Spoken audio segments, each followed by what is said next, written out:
banjo playing, get rid of the picks, huh? Is that the idea? I get tired of what I call pick squeak. I do too. The picks hitting the strings when you're playing on solo is sometimes annoying. Yeah. Okay. That was from the piano music. Well, the last piece was, the first two were kind of from someone else. All right. Yeah, Allison, you're going to do a little talking probably first, and then you can use the microphone down there. This is Allison Brown, who is still, I'd say, under-recorded. You know, she's getting a lot of appreciation now that she's back on the road playing with Alison Krauss and Union Station. And you have a record that's going to be on Vanguard that's in the works, or what stage is that at? It's hopefully at the 2-week stage, meaning that hopefully in 2 weeks it'll be out. But I've been saying that all summer, but I think it actually might be true at this point. Excellent. And how would you describe the record as kind of your modern eclectic? Yeah, I guess just eclectic. I don't know. There's some bluegrass and there's some other stuff that people who only like bluegrass will hate. And so I actually like to try to play the tune that ended up being the title cut. And actually when I recorded it, I played it on Bill Keith's banjo. I don't know if I thanked you for that. Thank you.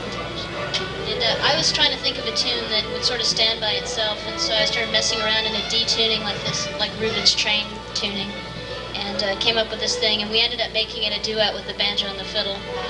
So it's kind of a new age bluegrass, I guess. But since there's no fiddle here, you'll just have to try to imagine the lyrical line. There is a riding fiddle on here, top. unfortunately. Yeah, the fiddle's in the wrong key. So this tune is called Simple Pleasures. Fiddle's in the right key.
Played something slightly bombastic, although with a kind of a sort of a more gentle part to it. And all four of the pieces, you know, are breaking the banjo stereotype all over the place about how the banjo is nasty and annoying and all this. These are really maybe just right for a bunch of people who've been staying up too late several nights in a row, and they can hardly stand to hear anything too loud. But this is really, really pleasant, very nice late afternoon banjo music, as far as I'm concerned. That's gorgeous, simple pleasure. So that's coming out on Vanguard. Is that right?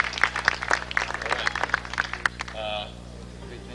I don't know, Bill. You probably have something in mind, but I really dug when you did A Long Way from St. Louis. I don't know if you're going to try that again, but at least if you're not sure what you'd like to do, treat that as a request here. Well, whatever. Speaking of the bombastic, I could say we had a special request, but I decided to do this anyway. Why don't we? I'll give that a try. Great. I'd love to hear that again. Were you referring to the vocal? Nobody has done the vocal there. Right. I'm Well, not a singer. I love that as well, but the banjo playing is tremendous, and you got to say that it's. Most people can't say they've heard Bill Keith sing, and he does just a good job on it, Tony Bennett was reportedly going to put you in his band as a backup singer. Tony Bennett.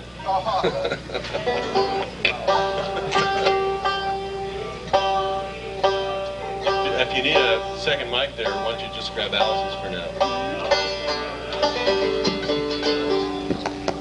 Well, they're both working. Yeah, they're both on. That sounded great. You got a mic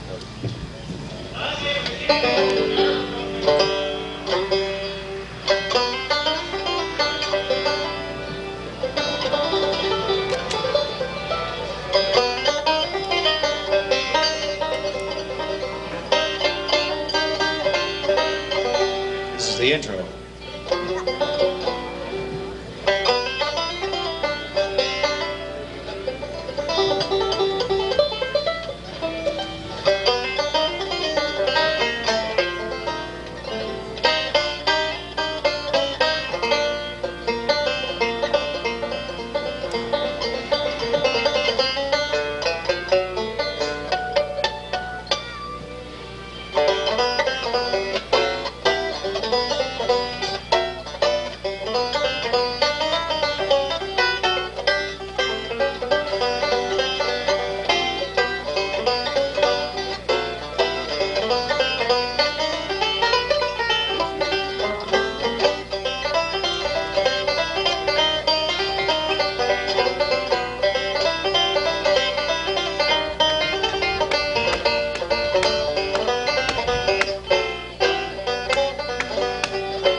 chord progression. Now I'm supposed to sing. Some people that never heard me sing before ask me, well, when are you going to sing? And people that know me better, they never ask. Because I don't sing, I just talk. You came a long way from St. Louis. You climbed the ladder of success. I've met a gang. I've seen. I got the words here. You came a long way from St. Louis. You climbed the ladder of success. I've seen those town and country cars that were parked out in front of your fancy address. You came a long way from St. Louis. You broke a lot of hearts between. I met a gang of gloomy guys who were doing all right till you came on the scene. You blew in from the Middle West, and you certainly impressed the population hereabouts. But baby, I got news for you. I'm from Missouri too, so naturally I got my doubts. You got them dropping by the wayside. I feel that I'll never know. You came a long way from St. Louis, but baby, you still got a long way to go.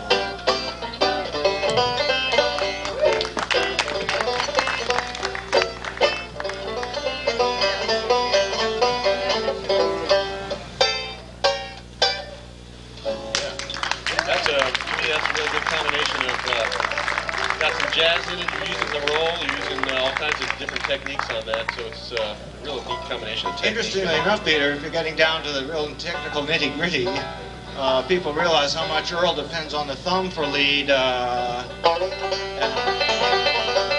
all that kind of lick. And then another school of players, not including Earl, use the middle finger a lot for lead. And this tune involves using the index finger for the lead, as you do on...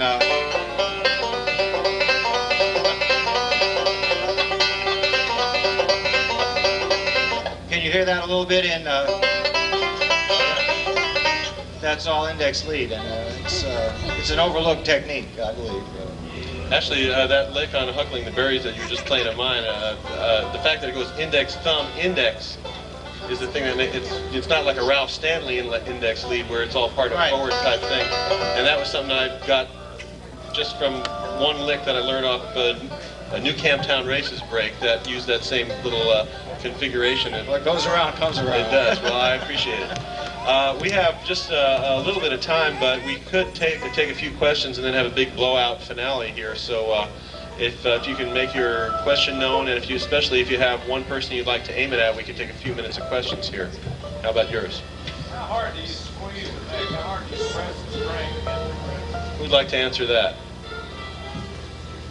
I'll tell you, most people would say just hard enough to get the string onto the fret, and you should keep your left hand relaxed so it's ready to move quick onto the next place. Your right hand tension is a whole different thing because that has to do with tone.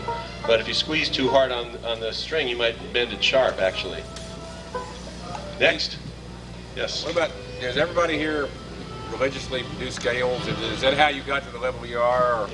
I know practicing scales? I know Bill does quite a bit. Does everybody do that? Not me. Has everybody done that at one point in time? I don't play scales. I've done a little bit of scale work, but not a ton of it. Let's put it that way. Tony? I've done a fair amount of it, yeah. He plays jazz, incidentally, on the banjo, which you haven't heard. But you got to do that to play jazz, as far as I've heard. I think. Yeah, I don't know. I think so. No? Yeah. Something you think so. Okay, John? Sometimes, but not only that. I try and practice things I don't know. I mean, not that I know the scales. I don't. I wish I did. I don't think it's detrimental, but it's sometimes there's not enough time. I've tried to mess around with it a little bit, but it's hard for me to figure out how to work them into bluegrass, which is mostly what I play. So I've messed around a little bit, but not a whole lot.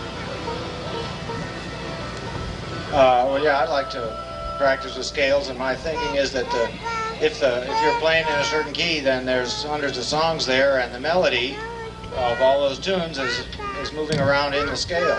So if you find the scale, then you're really finding the places you'll have to go to play those hundreds of tunes.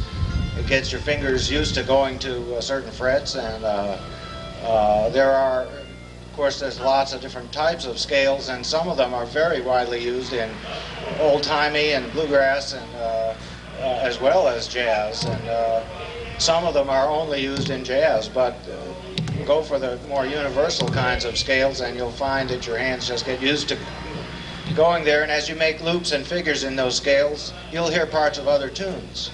And that's the way of kind of picking up tunes from the outside rather than note by note from the inside. You run a few scales. I think it helps a lot.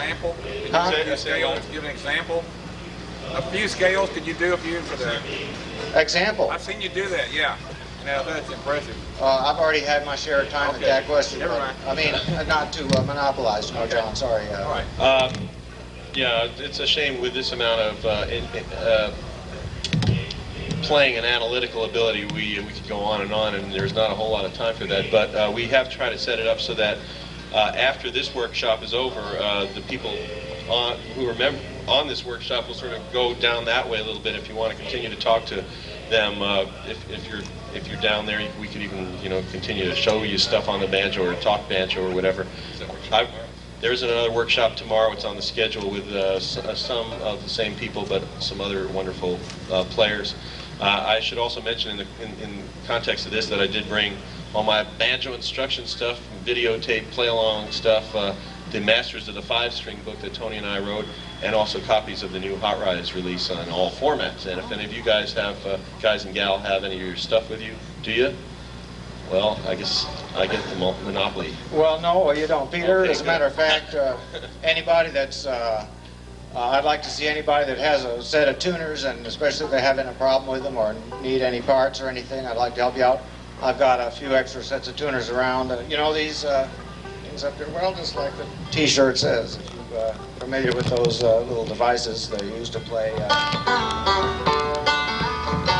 tunes like that, you know. So I also have a few records of the Mule Skinner record, which I'm very proud to have been a part of, was issued years ago on Warner Brothers, and it includes Peter Rowan and Clarence White,